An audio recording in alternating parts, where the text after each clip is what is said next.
뉴스룸을 시작하겠습니다. 정부가 미국 조지아주에서 한국인들이 체포된 것과 관련해서 이민 단속국과 석방 교섭을 마무리했다고 밝혔습니다. 빠른 시일 안에 붙잡힌 300여 명 모두 석방시키겠다는 건데 전세기를 급파해서 귀국을 도울 예정입니다. 먼저 조보경 기자입니다. 정부가 미 이민 단속국의 급습으로 구금 중인 우리 국민들에 대한 석방에 나섭니다. 강훈식 대통령실 비서실장은 고위 당정협의회를 통해 구금된 근로자들의 석방 교섭이 마무리됐다고 밝혔습니다. 국민 여러분께서 걱정이 많으셨습니다만 정부 부처와 경제단체, 기업이 한마음으로 신속하게 대응한 결과 구금되어 있는 근로자들의 석방 교섭이 마무리되었습니다. 정부는 전세기를 현지에 보내 근로자들을 데려올 예정이라고도 확인했습니다.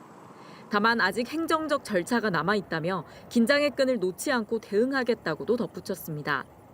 이어 한국 기업의 대미 프로젝트 관련 현지에서 일하는 근로자의 비자 체계 자체를 개선하는 방안을 추진하겠다고도 했습니다. 미국의 이번 급습에 대한 여야의 반응은 엇갈리고 있습니다. 민주당 의원 모임 더 좋은 미래는 미국 이민세관단속국에 유감을 표명했습니다. 하지만 국민의힘은 초유의 외교 재난이라며 집중 공세를 펼쳤습니다.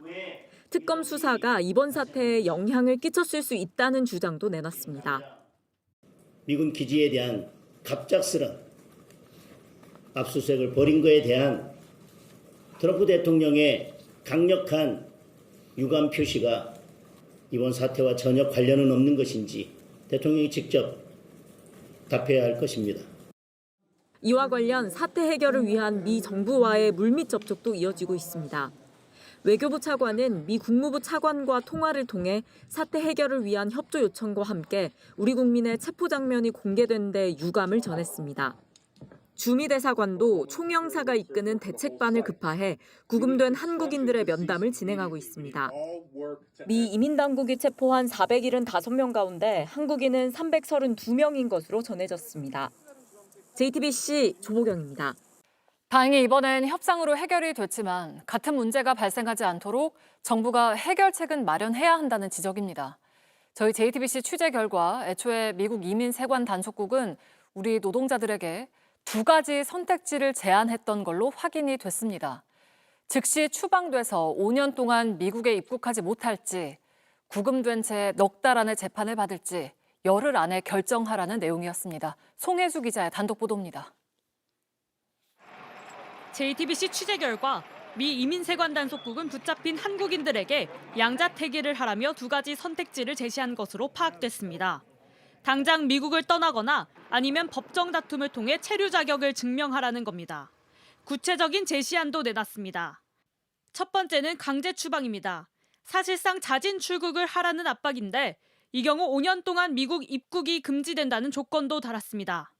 만약 받아들이지 못하면 4개월 내 재판을 받으라고 했습니다. 다만 법정 다툼이 이어지는 동안 구금 기간이 길어질 수도 있다는 경고가 붙었습니다. 그러면서 이 두 가지 선택지 가운데 하나를 10일 이내에 고르라고 압박했습니다. 미 국가 입장에서 볼 때도 상당한 비용을 지불해야 됩니다. 하루에 한 500불 정도 구금 비용이 들어가게 됩니다. 제가 볼 때는 ICE에서 자진 출국을 유도하는 게 아니냐 이렇게 생각합니다. 현지에서는 법정 다툼은 실이익이 없을 것으로 봤습니다. 체포된 한국인 상당수가 적법한 근로비자가 아닌 단기 체류나 출장 비자로 입국했기 때문입니다. 트럼프 행정부 들어 비자 발급이 까다로워지면서 관행처럼 이뤄졌던 방식이 더는 어렵게 된 겁니다. 정부는 행정 절차가 마무리되는 대로 전세기를 띄워 한국 근로자들을 복귀시킬 계획입니다. JTBC 송혜수입니다. 이재명 정부의 조직 개편안이 확정됐습니다. 더불어민주당과 정부, 대통령실이 고위 당정협의회를 열고 논의해서 방금 전에 발표를 했는데요. 취재기자 연결하죠. 자, 황예린 기자, 가장 주목을 끌었던 대통령 공약 사항이죠. 검찰청 조직 개편안은 발표가 됐습니까? 네, 이곳 정부서울청사에서 방금 전 검찰청을 없애는 안을 확정 발표했습니다. 대신 기소와 수사를 각각 담당하는 공소청과 중대범죄 숭사청을 새로 만들게 됩니다. 공소를 제기하고 유지하는 공소청은 법무부 장관 아래에 두고 부패범죄와 경제범죄 등을 수사하는 중수청은 행정안전부에 두는 것으로 최종 정리됐습니다.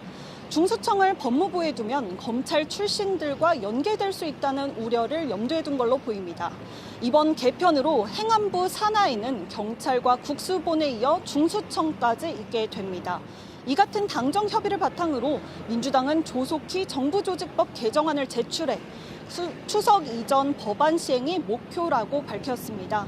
법안이 처리되면 검찰청 개편안은 1년 유예를 거쳐 내년 9월부터 가동될 예정입니다. 이외 검찰의 보안 수사권 조정, 국가수사위원회 신설 방안은 이번 발표에 담기지 않았습니다. 네, 경제부처 권한 분산을 위해서 기획재정부는 어떻게 분리하기로 결정했습니까? 네, 기획재정부의 예산 기능과 세제 기능을 분리하는 건데요. 기재부라는 이름이 재정경제부로 바뀌고 세제, 경제, 금융, 국고 정책을 담당하게 됩니다. 대신 기재부가 갖고 있던 예산 재정 기능은 기획예산처를 만들어 담당하게 합니다. 이 기획예산처는 총리실 산하에 두기로 했습니다. 또 재정경제부로 금융정책 기능을 집중시키기 위해서 금융위원회가 가진 국내 금융 기능을 재정경제부로 옮기기로 했고요. 금융위는 금융감독 기능을 수행하는 금융감독위원회로 만들겠다는 구상입니다. 금감원의 소비자 보호 업무는 금융소비자보호원을 만들어 분리하기로도 했습니다. 이 같은 경제조직 개편은 내년 1월 2일부터 시행됩니다.